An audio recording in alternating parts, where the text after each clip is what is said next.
Hello and welcome to some more Star Citizen. This is a podcasty thing that me and Zin put on about Star Citizen and Board Gamers' views on the things that Star Citizen does. And we're going to broadly cover some topics today, such as CitizenCon, what we thought of it, the new ships that were announced there, Alpha 3.15, the Intergalactic Aerospace Expo coming later this year, 3.16 coming at the end of the year, and our hopes and dreams for that, or maybe at least hopes. I don't think Zin dreams of Star Citizen.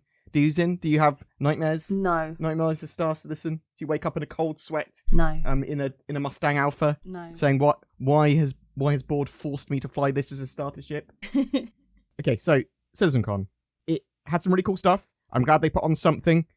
Even if it was a virtual only event, there is something awesome about a physical event, and if you can go there, and the sort of like whole day festivities of CitizenCon. But for me, it lacked a bit of wow factor.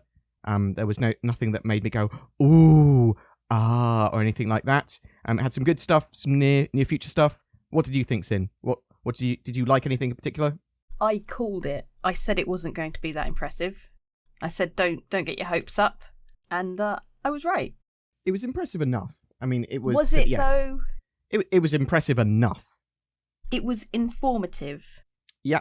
And it had near future gameplay and it had some cool stuff, and the panels were useful and imparted a lot of information that the community wanted to know. But did it have any sort of like cool sandworm demo or oh wow, this is a new jump point? Bam! No, it showed off some of the latest Planet Tech and stuff that they've got working in engine that they're actually doing as missions now internally for dev build, and stuff that's supposedly going to be in our hands in the very near future rather than anything faked. And I like what they did, and I hope that they do very similar again next year with a little bit of extra wow factor, saying, look, this is something a bit special that we can do as a sort of like we can showcase some stuff that is plans for the future as well, but maybe not take up a huge portion of the presentation or of the keynote. Do you think that's fair, or do you think actually I just want to see, bam, realistic gameplay within the next few quarters? No, I think that was pretty fair. Like it, I think it was good for what it was. I think they may have been able to make it better, but it was. I don't know. I think one of the problems was there was no real interaction with the audience because it was all recorded. Yeah. The only thing that was live was Jared in between. Was he actually live?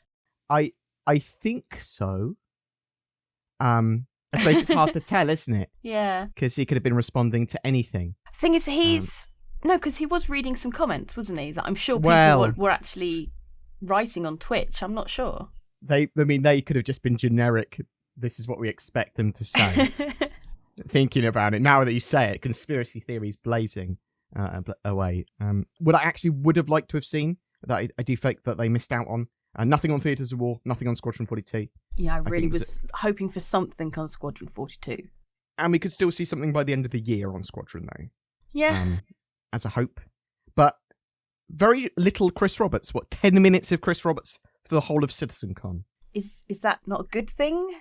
No. So typically Chris would talk through the keynote and he would talk about where Star Citizen and CitizenCon had started, where it's going to now, how it got here, the pillars of the game, where we are with the game development now, all that sort of stuff. So some major stuff and some sort of major development roadmap stuff that he'll go, look, this is where we're going. These are the main things that we're focused on for the next year.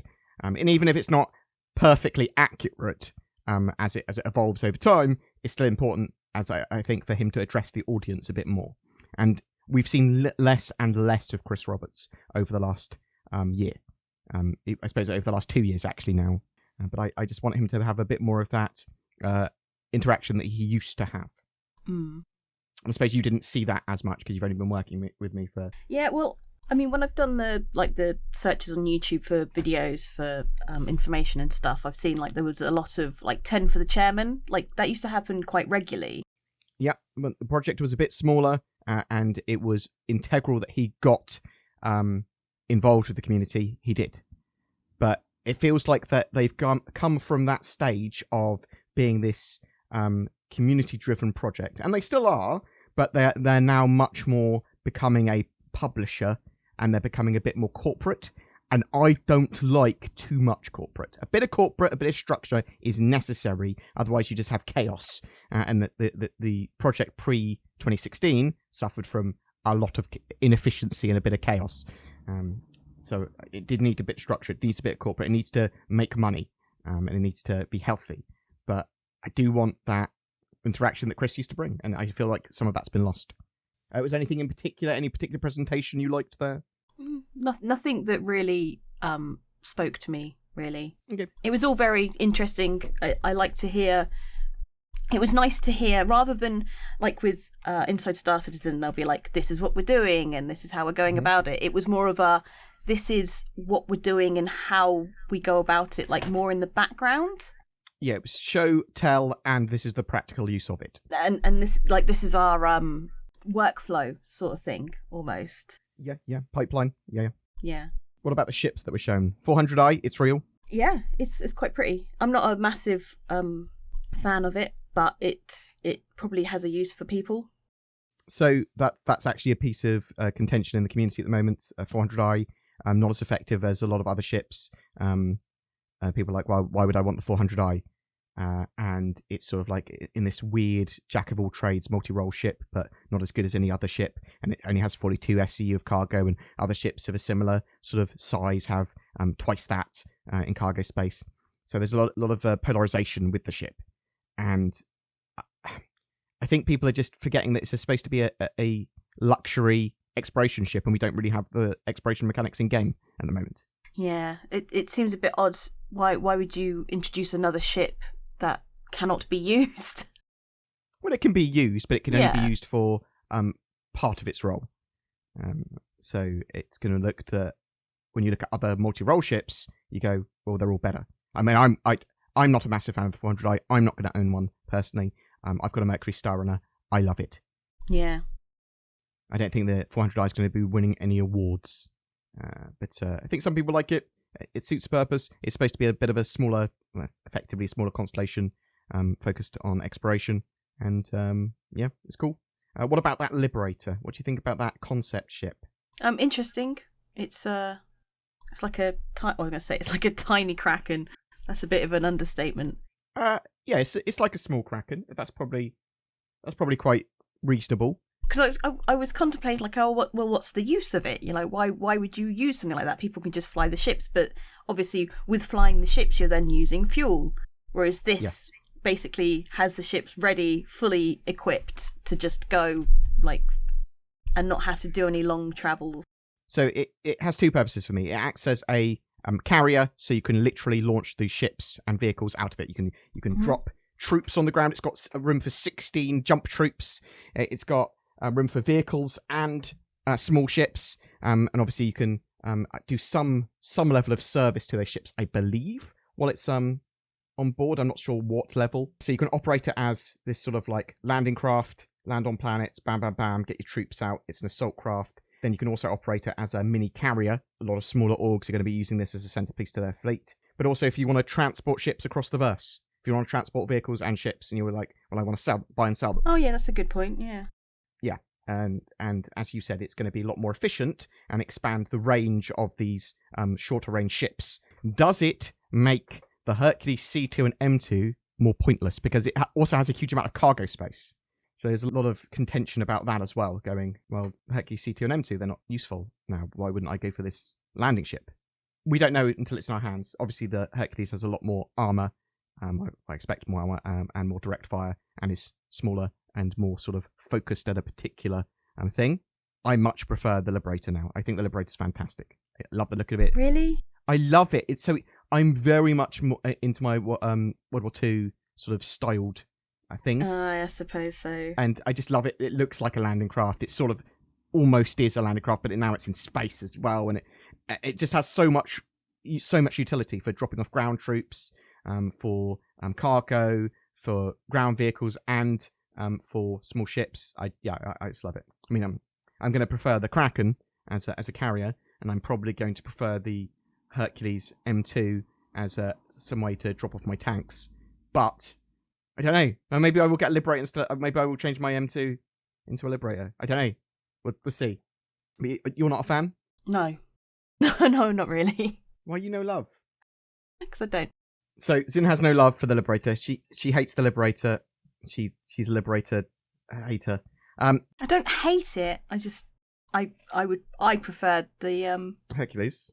Hercules, yeah. Yeah, I think a lot of people do. I think that's fair enough. So we had Banner Merchantman updates. A lot of people were like, "Woo, yeah, Banner Merchantman in production." Were you?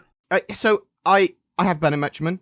I think I actually have multiple Banner Merchantman, and I like the size expansion of it. I am not a massive fan of the Banner aesthetic. I don't like the ocean seashell sort of look of the ships and feel of them. However, on paper, I love the Banner Merchantman, and I sort of like the way it looks. I'm not as in love with it as I am with things like the Perseus and the Javelin and Mercury Star and things like that. But it's got bigger. It's got a little bay for the Banner Defender now, so it can service them as it flies around. You haven't been following the Banner Merchantman as long as I have. No. Super old original ships, but it's cool. A lot of people love it. Did you see the other concepts that they showed? Yes. Do you like any of them? I think we briefly talked about it a little while ago, and you said you liked the APC. Yeah, I really like the idea of the APC. Do you know what'd be really great? Aliens. If the APC could fit on the Liberator. Oh, and it might it should be able to in the internal bay. I would expect it to. It depends on how big it is, really, doesn't it? Yeah. But I'm quite happy for it to be a ballista shell, slightly tweaked, to have seats in, for it to be and like a gun on it, and it to be an actual APC like that. A military style, light or medium APC. Fantastic idea. Yeah, I think also like a mini bomber would be pretty cool. Yeah, so a single seater gravity bomber, cool. Yeah, so it wouldn't be able to hold Moabs, really, would it? No, it would not be able to hold a Moab, probably not even a single Moab. But lots of little bombs, I think, is the idea there. But yeah, and I think there's a place for that as well. But let's face it, they're probably all going to be made. So the other two, we have a hover vehicle of some description. And what was the other one? It's the Explorer ship. Oh, no, that's actually quite big. So they wanted to have an Explorer ship that was sort of like comparable to a Carrack. Right, yeah. I think it's because I really like the idea of an APC. I think we've got Explorers covered with the Carrack and the Corsair and the 400i, I suppose, to a smaller extent. And I would like to see other ships, like even maybe Idris, get modules so they can become more Explorer-like. I don't think we need another Explorer ship, but I mean, they're probably going to make them all, as I said. What else have we got? 3.5. That's a lie. 3.15? 3.15. We've gone back in time. Back in time, 10 patches. We've got the new medical gameplay, which is fun and silly. Lots of problems early on with people just mobbing each other at landing zones and drugging them to death, basically, and then stealing their loot and gear. They're sort of fixing all that sort of stuff. But the idea of medical gameplay is you can heal other people, you can get them up, and you can treat injuries. And yeah, I'm looking forward to doing gameplay with that one. 3.15 is a bit more stable. Inventory system, cool. Local inventories, can't carry everything anymore. You lose everything that's on your character when you die. Yeah, I quite like the changes that they've done to that. Yeah, I mean, it's important. It's important. We need it. It's a stepping stone to true physicalized inventory.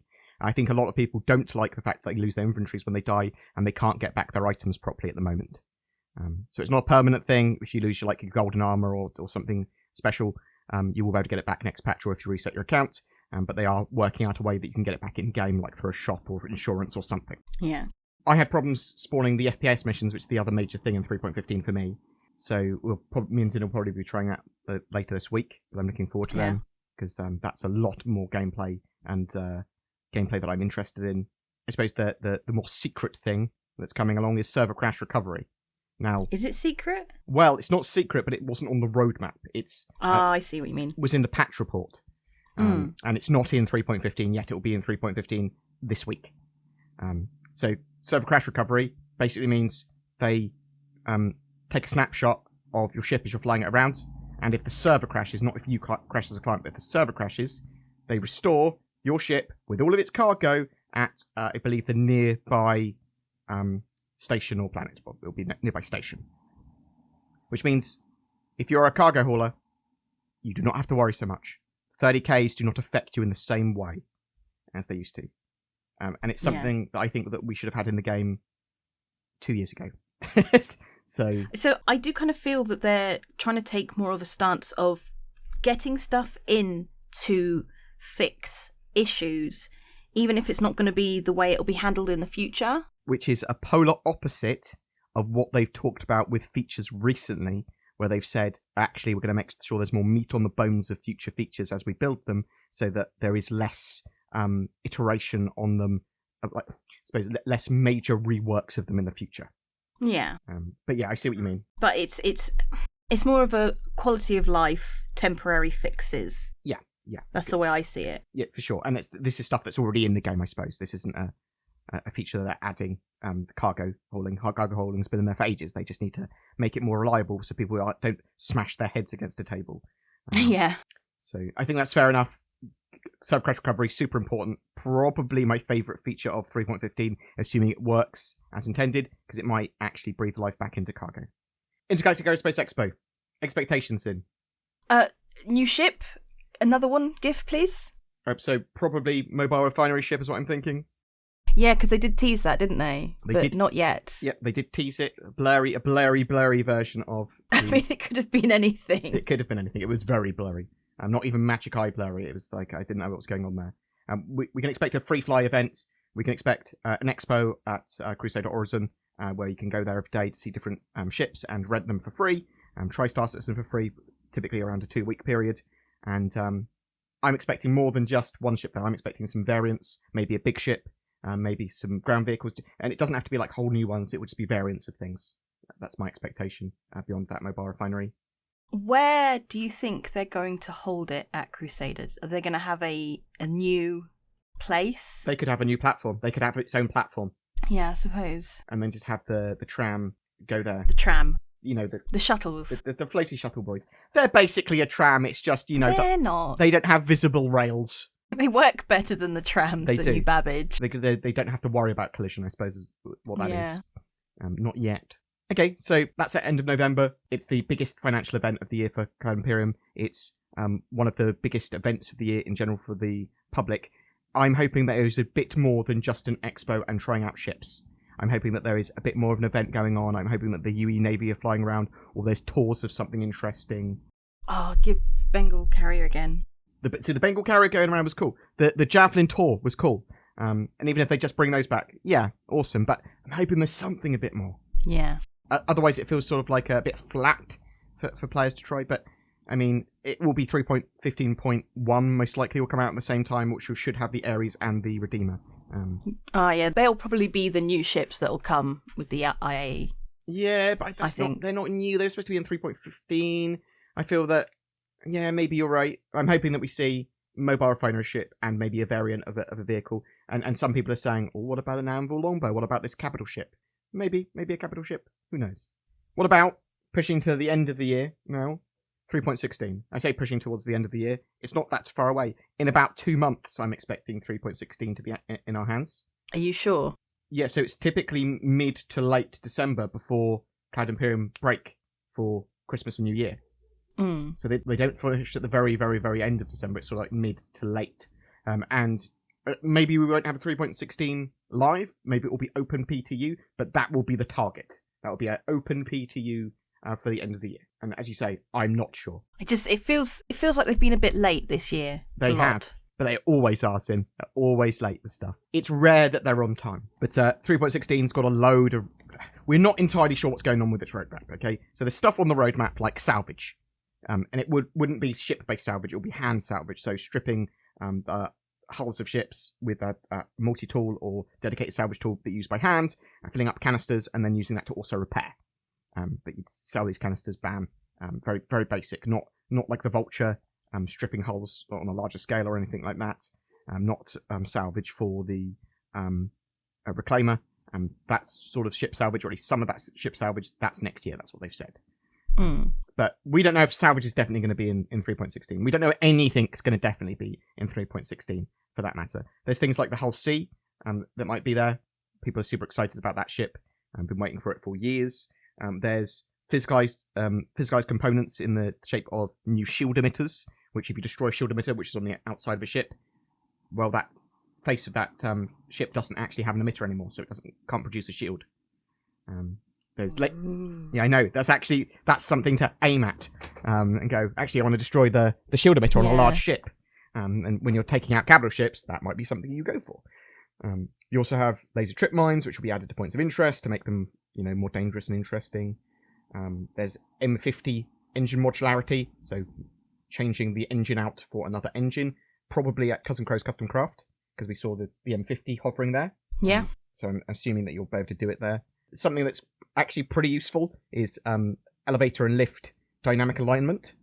So this sort of has a lift clip into the ground or spring to the ground and touch the ground, so you can actually load things in and out of it without everything exploding or breaking or going, nope, you can't get up this ramp. This is what they were talking about on the that thread that you linked. Yes. In the video we did. So they're talking about it recently. Basically, people were talking about the 400i, saying that they were jamming rocks and cyclones into it, which is not intended. And there was problems with that, and clipping and collision problems. And you have this with loads of ships. You have this collision problems loads. And even me and Sin, when we were messing around with the trolleys, and the gurneys, getting a gurney into a ship is hard, and can desync and things like that. And this is to help with that.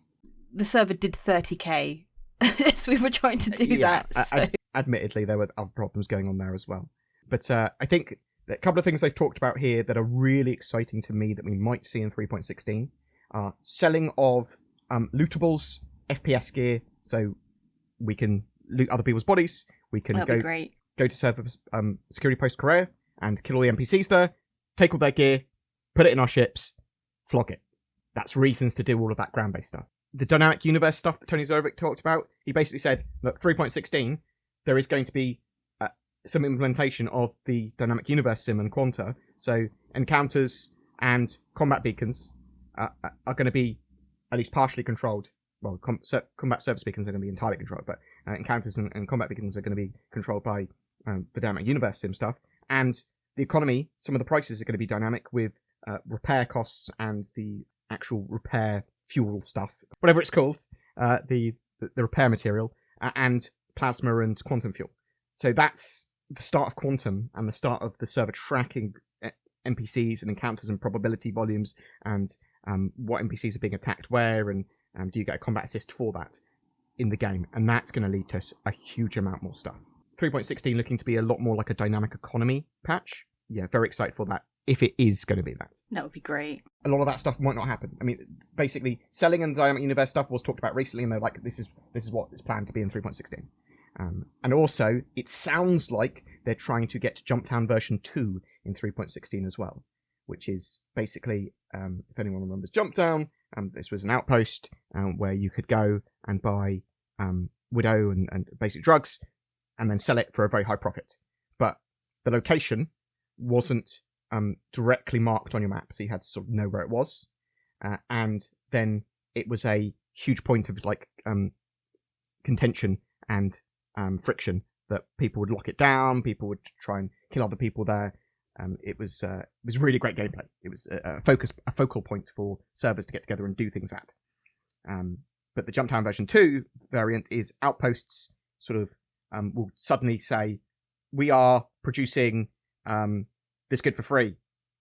It's drugs, and go here. And for 2 hours, it might produce a load of free crates of that drug that you can then pick up. So people are going to be going there and fighting over that, is the idea. I think that's going to be cool. Jumptown version 2 sounds good. I don't think it'll be my sort of thing, but I'll happily take recordings of it. So, yeah, Zin isn't a massive PvPer. Like, she doesn't enjoy that sort of thing in this. However, I think that you might enjoy PvP a bit more if we're in a big fleet. Yeah, I'd probably enjoy it if I was on like a big ship and I was just like in a turret or something. I wouldn't want to be in control of flying the ship and stuff. I'm just bad when it comes to panicky stuff like that. It's too much anxiety, isn't it? It's like, yeah. And if you can go, give me a role and a job which is vital within this small sphere, which doesn't have me making a decision where I have to worry about getting PvP'd. So make me an engineer on a ship and make me a gunner on this flank of the ship, and I will I will do that, and I'll do that well. Yeah. So I still really loved the Xenothreat stuff, the fleet battle and the cargo element just together. I think that was genuinely great. It's a great thing. One of my other hopes is that we'll see vehicle and ship spawning in 3.16. So the ability to just have your ships added to and spawned in the Vehicle Manager app. Just go, yes, I want this car in this ship, which sort of makes sense if they're doing things with the elevators. And I'd also like to see the Glaive and Scythe as part of Vandal Swarm. They're updating Vandal Swarm and Arena Commander and things like that all the time. That's the other thing that we need, really, ASAP, is ship component variety and stats again. Oh, yeah. Because... Is it shields and quantum drives that are just basically standard? So shields should be, I believe, working in 3.15 again with variety. So should be statted shields in 3.15, I believe.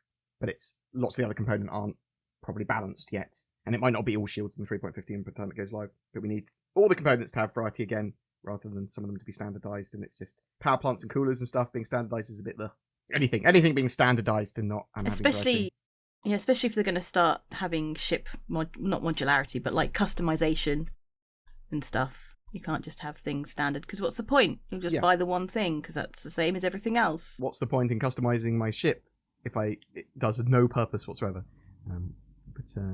Yeah, I think that was mostly it. Anything you were hoping for 3.16? No. More ships. More ships. I'd like to see the hull C. I'd like to see that working. Cool. That's going to be huge for cargo haulers. I think I can speak for both me and Zin when we say we want a playable, non-crashy Doom patch for 3.16. If they're going to release a patch just before they go away for Christmas in a few weeks, it needs to be playable. Well, I suppose if it's first wave PTU, tough titties. Well, I think that would be really upsetting to a lot of people if it was just first wave PTU, because you'd be like, okay, so what? Very few people can play this, and now we've got to just watch content creators play it. If we're going to play, because we can't play because it's not open PTU, they've got to make it at least open. Yeah, that's a mixture of our hopes and dreams for the next few months. As I said, I enjoyed CitizenCon, but it lacks the wow factor. I'm interested to know what you think. Please chuck your comments in below if you've got any particular topics you want me and Zin to cover, or any content you'd like to see in 3.15. We are going to be doing some medical rescue gameplay. That's going to be a big focus. Especially when we get the Space Wall outfits. Oh, yes. That'll be exciting. Hopefully that costume will be available in 3.15. Oh, please remember, everyone, that 3.15 does have a full wipe, except for your bought ships with real money. But if you've got any suggestions, or you just want to comment, whatever, chuck them in the comments below. Say goodbye, Zin. Goodbye, Zin. Thanks for watching, guys. See you later. Peace. Some people say I shill for NordVPN, but listen to some of these comments that I just made up. I've never fed the love of a woman before, but then I got NordVPN, and that didn't matter. Doctor said I'd never walk again, but then I got NordVPN. Now I've been running marathons. Also, I got robot legs around the same time. They might have helped somewhat too. I was a tone-deaf pirate, but after getting NordVPN, I'm able to play the saxophone. Go on, Zin, try and animate all of this. Click the links below to get NordVPN. It might lead you to a more fulfilling life, but more likely, it will just help protect you from the terrors of the internet. What ship are we giving away in October? It is one of the most exciting ships we've given away, and one of the most popular. It's the Argo Cargo. So many people liked it, we thought we'd give one away, instead of a Mercury Star Runner, or a Carrack, or something else. You can do fun things, like fly around a planet, or fly very slowly into the sun. And it also makes my top 16 ships that I liked in the Ship Showdown this year. Me and Zin are sort of on holiday for a week, so we had to quickly film a ship giveaway, so we do have CitizenCon coming up, and we might have some other things going on the channel that will make it worth your while commenting, so do what you want. I'm not your dad. You should definitely press the join button below my videos, though, and you should certainly like and subscribe, and bell bother. Click on the bell. I don't know what it does, but it makes me money somehow. I don't know what's going on. Thanks very much for watching, though, and I'll see you in the next one.